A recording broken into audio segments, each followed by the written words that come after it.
पसंद है। रात के वक्त खाना खत्म करके सभी बॉनफायर के इर्द गिर्द बैठकर गपशप करते हैं। इस तरह हंसी खुशी के पल बिताने के बाद सब लोग अपने अपने बिस्तर पर सोने चले जाते हैं। अगली सुबह रॉबिन और मेरी अपनी छोटी बेटी ऑली के साथ पास की पहाड़ियों पर ट्रैकिंग का प्लान बनाते हैं। वो एमा को भी साथ चलने को कहते हैं, पर एमा का मन नहीं था। इसलिए उनके जाने से पहले एमा अपने कैमरे से उनकी एक प्यारी सी फोटो खींचती है और फिर वो तीनों वहां से निकल जाते हैं। उनके जाने के बाद एमा वहां बिल्कुल अकेली थी और आराम से अपने फोन में फोटोज चेक कर रही थी। तभी उसे झाड़ियों के पीछे से कुछ खटपट की आवाज आती है। वह डर के मारे तुरंत अपनी कार के अंदर जाकर बैठ जाती है और बैठे बैठे ही उसे नींद आ जाती है। थोड़ी ही देर बाद वहां एक गाड़ी पहुंचती है जिसमें से दो लोग बाहर आते हैं। ये दोनों कोई और नहीं बल्कि चुक और जर्मन ही होते हैं। उनकी गाड़ी में एक पिंजरे के अंदर उनका खूंखार डॉग भी बंद था। गाड़ी से उतरकर वो सीधे उस कार के पास जाते हैं जहां एमा सो रही थी। वो दोनों एमा को बहुत गंदी नीयत से घूरने लगते हैं।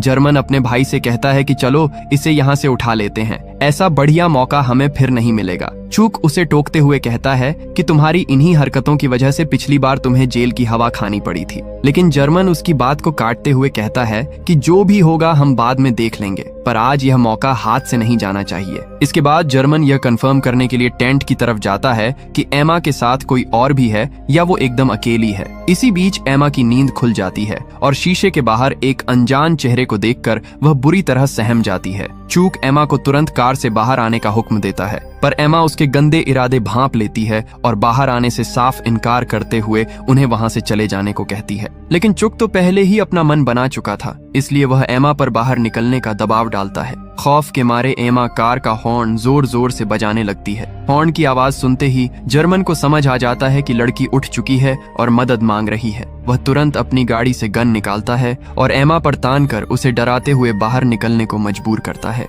दूर जंगल में एमा के माता पिता भी यह आवाज सुन लेते हैं। उन्हें आभास हो जाता है कि एमा पक्का किसी मुश्किल में है। रॉबिन बिना कोई देरी किए एमा की तरफ भाग पड़ता है। इधर एमा गन के डर से कांपते हुए कार से बाहर आ जाती है। ठीक उसी वक्त रॉबिन भी अपनी बेटी की जान बचाने वहां पहुंच जाता है, पर इससे पहले कि वह कुछ कर पाए जर्मन पीछे से वार करके रॉबिन को बेहोश कर देता है। उधर मेरी अपनी छोटी बच्ची ऑली को टेंट में एक सुरक्षित कोने में छुपा देती है और फिर एमा को बचाने के लिए सीधे आकर चुक पर हमला कर देती है। इसी हाथापाई का फायदा उठाकर एमा भागने की कोशिश करती है, पर जर्मन उसे धमकी देता है कि अगर उसने एक कदम भी आगे बढ़ाया तो वह उसके माता पिता को गोली मार देगा। यह धमकी सुनकर एमा के कदम वहीं रुक जाते हैं। फिर ये दोनों दरिंदे उन तीनों के हाथ पैर और मुंह कसकर बांध देते हैं। वो उन्हें घसीटते हुए जंगल की गहराइयों में ले जाते हैं और वहां पेड़ों से बांधकर उनके साथ बुरा बर्ताव करते हैं।